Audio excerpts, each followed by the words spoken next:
Om Shanti. Are you all happy? The most important prediction by Nostradamus is the prediction about the Immortal Ruler. Based on all the references he gives in this prediction, it is obviously India, which is a peninsula surrounded by three oceans. This is India, which has the name of a religion and also the name of the ocean. So India, Indian Ocean, and Hinduism. And Nostradamus predicts someone born from India is going to destroy all the evils, and every other nation is going to be very afraid of him, and he is going to destroy all the evils, and he will rule all over the world in absolute peace and harmony. We are not here trying to prove that every single word of Nostradamus or Bible, Quran or Srimad Bhagavad Gita is right. But we know the truth directly from God. So we are just surprised how the truth given by God is also found in scattered pieces in these scriptures. The majority of this prediction is definitely true. But it is not that he is going to destroy evil by destroying humans. So, and also people think that this could be the Kalki avatar. Of course, this represents Kalki avatar too, because in Kalki avatar it is described that Kalki avatar will come riding in a white horse and destroy all the evils. It is impossible for any human to do that. So only God can remove all the evils from this planet. But according to the introduction given by God, God doesn't have a body of his own just like us. So that is why he is celebrated, he is worshipped as Shivling, which means God, just like us, is a soul which shines like a tiny star in between the eyebrows. That is the soul. But God, on the other hand, resides in this golden red colored light world, which is called the soul world or Parandam or Paralok. Not only God, but also we souls before taking birth in earth used to reside along with God in this supreme abode. So the main difference between God and the rest of the other souls is we enter the birth and death cycle that lasts for 5,000 years. While God stays away from this birth and death cycle, he neither takes birth nor faces death.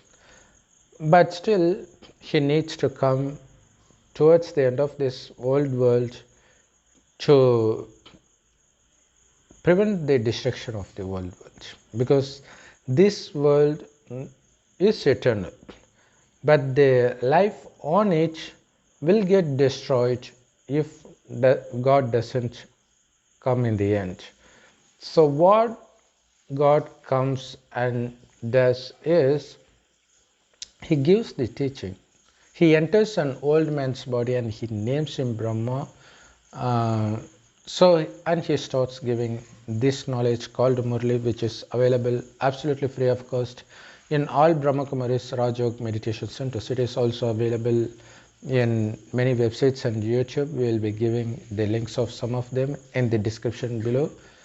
You can also Google it yourself. It is spelled M-U-R-L-I, Murli. So you can find Murlis in all languages. And that is the only direct knowledge from God.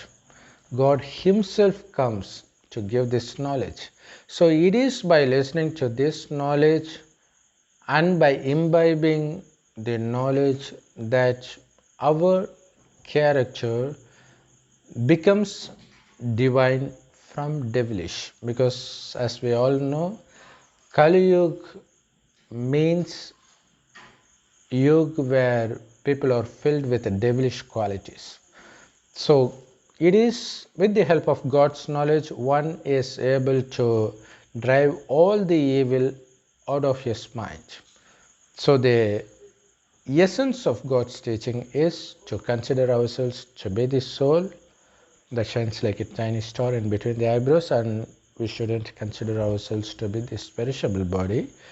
And in addition, we need to remember God as a point of light as much as possible.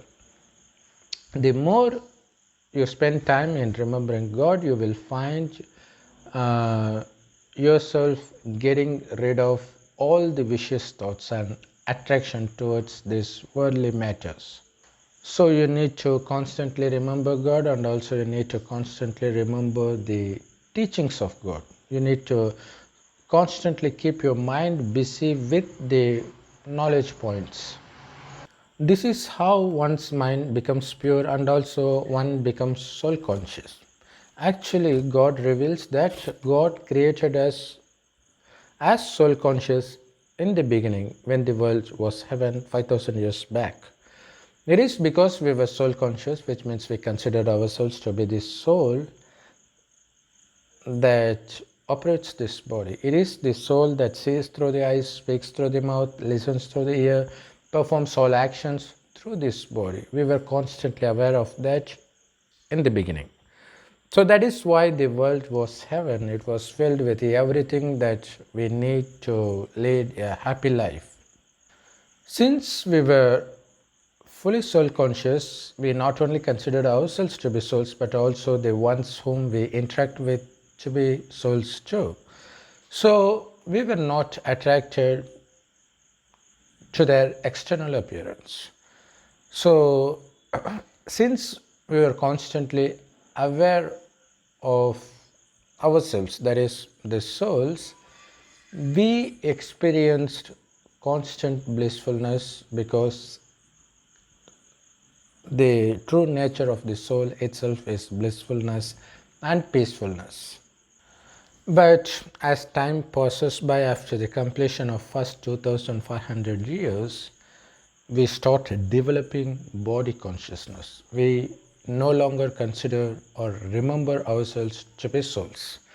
So that is when we can no longer experience happiness from within.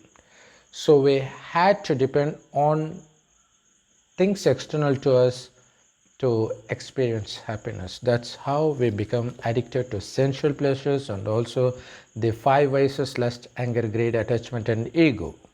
So it is by becoming body conscious and by indulging in vicious thoughts and actions that we start committing more and more sins, because of which we start losing all the treasures given by God in the form of health, beauty, intellect, and wealth. So as a result, we are constantly afflicted with various forms of diseases, poverty, and betrayal in relationships.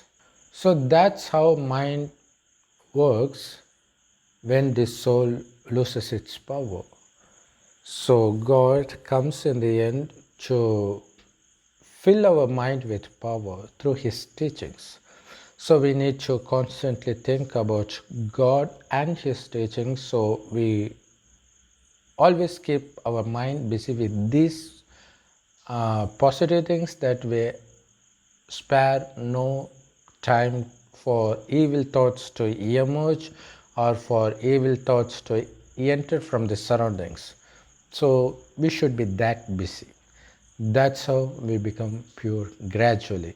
So this is the teaching given directly by God, who takes an old man's body to give this teaching. That old man, called Brahma, is clothed in white dress, which is represented to be the horse of the Kalki avatar, the white horse of Kalki avatar.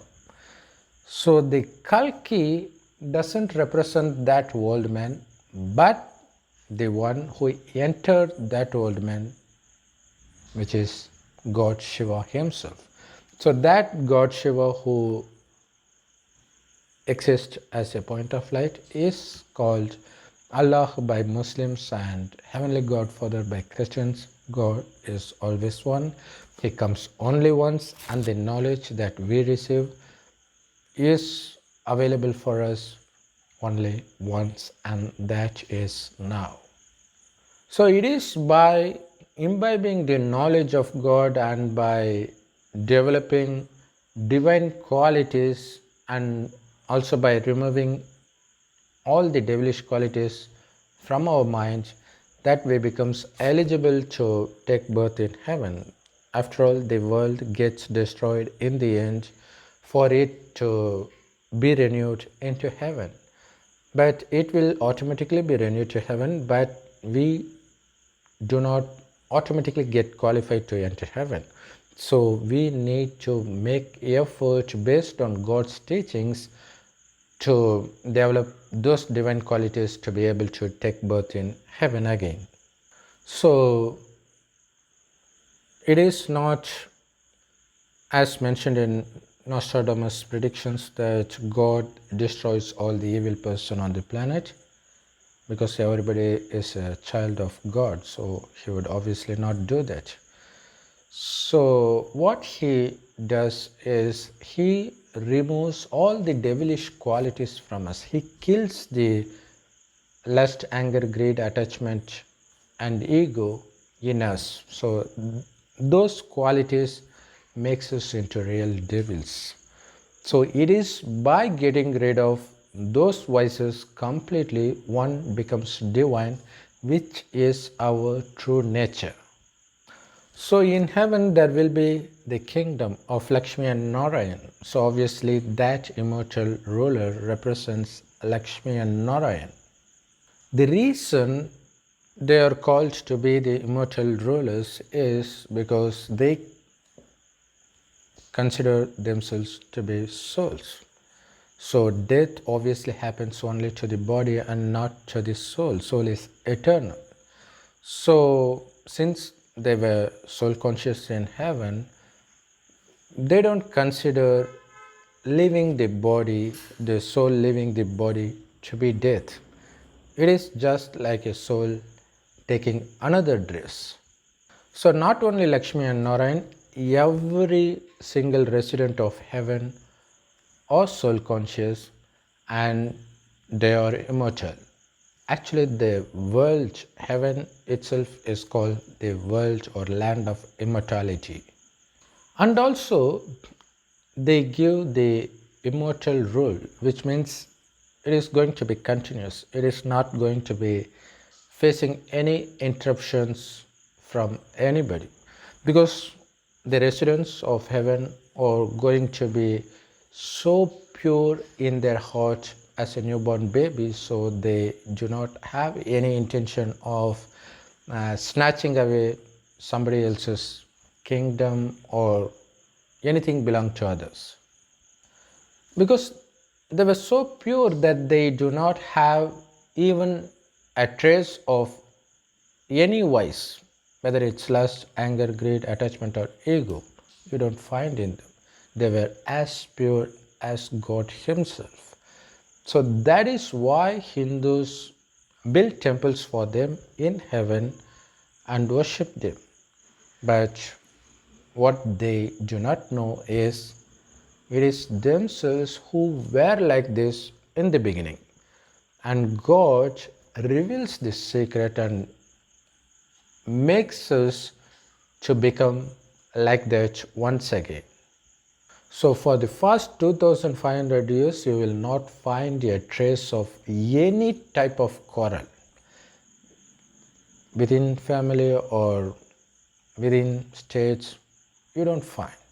And not only that, the reason the ruler of India, Lakshmi Narayan, is considered to be the ruler of the whole world is because only India is going to exist for the next 2500 years, because the rest of the world will be immersed in the ocean. So there will be one kingdom, one language, and one way. It is because they are filled with divine qualities, they are blessed with beautiful and healthy body, they were blessed with enormous amount of wealth, and also they are blessed with nature of first class quality, so they get food of very first class. Everything they see or listen in heaven gives nothing but happiness. But now the world is quite opposite of that. So it is the arrival of God that performs the magic of converting hell back to heaven. So India is going to become heaven, and obviously nobody is going to destroy everybody, because though the sinners who do not listen to the word of God and change themselves, they quarrel among themselves, as we see in many nations, even government attacking their citizens and the citizens are rising against the government. So that is enough to destroy each other. So that will happen, followed by the natural calamities and the third world war. So that will result in the destruction of this world, which is actually good news for those who takes this knowledge, because it is only after the destruction of this world the world gets renewed into heaven filled with happiness. That is why I started this video by saying that this is the most important prediction of all other predictions of Nostradamus. Actually, we now, by taking knowledge directly from God, or becoming very great compared to the immortal ruler itself, because it is by our effort now that we become immortal ruler in heaven. So what is the effort we put in addition to remembering God as a point of light? We always consider ourselves to be the immortal soul that sits in this immortal throne, which is the region between eyebrows. So it is by sitting there, by conscious of the soul that is sitting in this immortal throne, that you no longer get attracted or get disturbed by anything that's happening in this world. That's how you no longer get triggered to exhibit the devilish qualities anymore. So you just connect your mind to God continuously, and by engaging your mind with the thoughts of the knowledge of God, that we slowly imbibe divine qualities. So no matter what happens in this world, all you express is just divine qualities. So that is the real battle. It is the battle that happens within yourself. It is by becoming soul conscious that you are able to conquer these vices. But if you are not soul conscious, then obviously you are going to become body conscious, thereby expressing devilish qualities and thereby committing more and more sins. Of course, it takes time and effort to become as pure as God, and we want all of you to join us in our journey to heaven, and also help spread this word by sharing this video with your friends and relatives, so that they too join in this journey to heaven, which is led by God Almighty Himself. Om Shanti. Thanks for watching.